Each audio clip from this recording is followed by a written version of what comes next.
Hey, everybody, we're back for the daily office readings for the second week of Advent, and we continue with the prophet Amos this week up in the northern kingdom of Israel, which you'll remember had broken away from Jerusalem and the temple and the Davidic line of kings about 130 years earlier. Now, these are salad days for the northern kingdom, time of peace and prosperity, which many people interpreted as a sign of God's favor on their little rogue operation up there in the northern kingdom. And they're anticipating days will come when God will subdue all their enemies under them, just like in the days of David and Solomon. Amos's message was, not gonna happen. God's judgment is coming to you too, and here's why. And he goes on, as we saw last week, to name the sins of his people. Chapter 5 last week, he brilliantly exposed how their worship is performance-based and manipulative.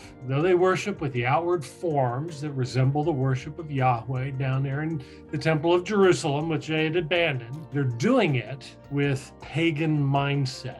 Right? Here's what that means. Pagans use worship as a way to kiss up to the deities in a manipulative sort of way. They saw it as a quid pro quo. The basic deal is, gods, I'll give you what you want, sacrifices and virgins and whatever else, if you give me what I want, good crops, fertile women, wealth, etc., knowledge of the future. But the true worshipers of God worship in a way that gives God praise and love and gratitude, just offering to God what God is infinitely worthy of receiving from hearts that overflow with gratitude and love.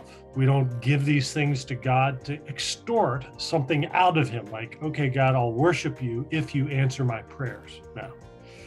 Now, chapter 6 in the book of Amos, which we enter into this week, continues these related themes. Now, you're going to notice there are a lot of historical references, geographical references in this chapter. They're very significant, but they're kind of hard to understand on a first reading. So if you have a study Bible with, commentary on the bottom half of the page, this would be a really good time to use it. And if you don't have a study Bible, this would be a good time to buy one, maybe a little Christmas present for yourself. And if you're going to do that on Amazon or wherever you buy books, I recommend the ESV Study Bible. To me, it's the very best. It's what I use. Then in chapter 7, the book of Amos turns to a new direction, from speech in chapters 1 through 6 to sight in chapter 7 and the chapters that follow.